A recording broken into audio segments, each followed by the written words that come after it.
లోక కళ్యాణం కోసం భగవంతుడు వివిధ రూపాలతో వివిధ నామాలతో ఆవిర్భవించాడు. మహర్షుల అభ్యర్థన మేరకు కొన్ని ప్రదేశాలలో, మహాభక్తుల కోరిక మేరకు మరికొన్ని ప్రదేశాలలో కొలువయ్యాడు. తన అవతార కార్యాలకి తగినట్టుగా కొండలపై, గుట్టలపై, గుహలలోనూ ఆవిర్భవించాడు. తన కైంకర్యాలకు భక్తులు ఇబ్బంది పడకూడదనే ఉద్దేశంతో తాను ఎక్కడ కొలువై ఉంటే అక్కడే కోనేర్లను ఏర్పాటు చేసుకున్నాడు. తాను వెలసిన జాడను భక్తులకు స్వప్న దర్శనం ద్వారా తెలియజేశాడు. తన ఆలయ నిర్మాణ వ్యవహారాలను స్వప్నం ద్వారానే మహారాజులకు, మహాభక్తులకు అప్పగించాడు. ఆదిశంకరాచార్యులు, రామానుజాచార్యులు, వికసన మహాముని ఇలా ఎందరో మహానుభావుల ద్వారా ఆయా క్షేత్రాలలో ఆయా విధి విధానాలు జరిగేలా చూసుకున్నాడు.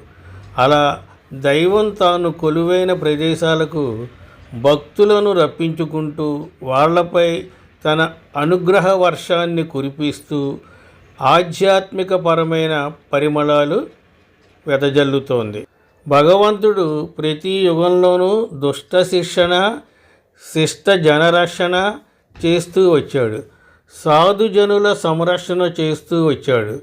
అందుకోసమే ఆయన అనేక అవతారాలను ధరించాడు. అనేక రూపాలలో ఆవిర్భవించి భక్తులకు దర్శనమిస్తున్నాడు.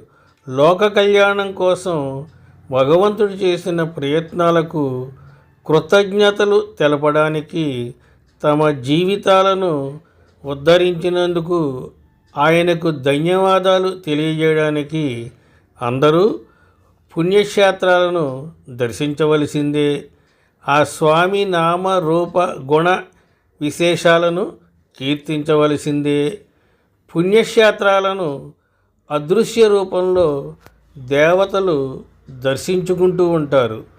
మహర్షులు కూడా సూక్ష్మ రూపంలో దైవ దర్శనం చేస్తూ ఉంటారు.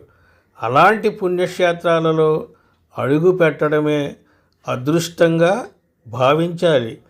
పుణ్యక్షేత్రాన్ని దర్శించాలనే ఆలోచన కూడా భగవంతుడి అనుగ్రహం మేరకే కలుగుతుంది.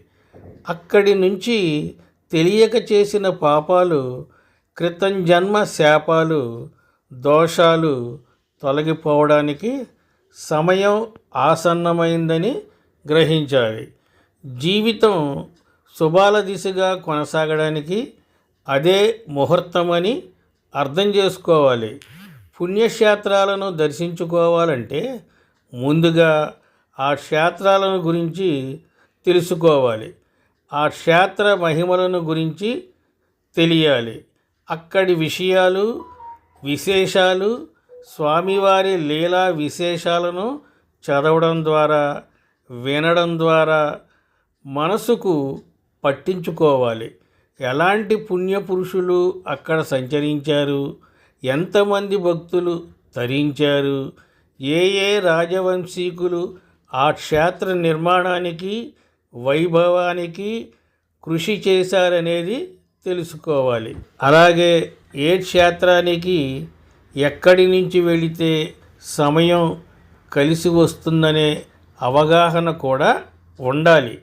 అలాంటి విషయాలను, వివరాలను స్థల పురాణంతో పాటు కలిపి సంక్షిప్త సమాచారాన్ని అందించే ప్రయత్నం చేయడమే పుణ్యక్షేత్రాలు ముఖ్య ఉద్దేశమని గ్రహించవలసిందిగా మనవి.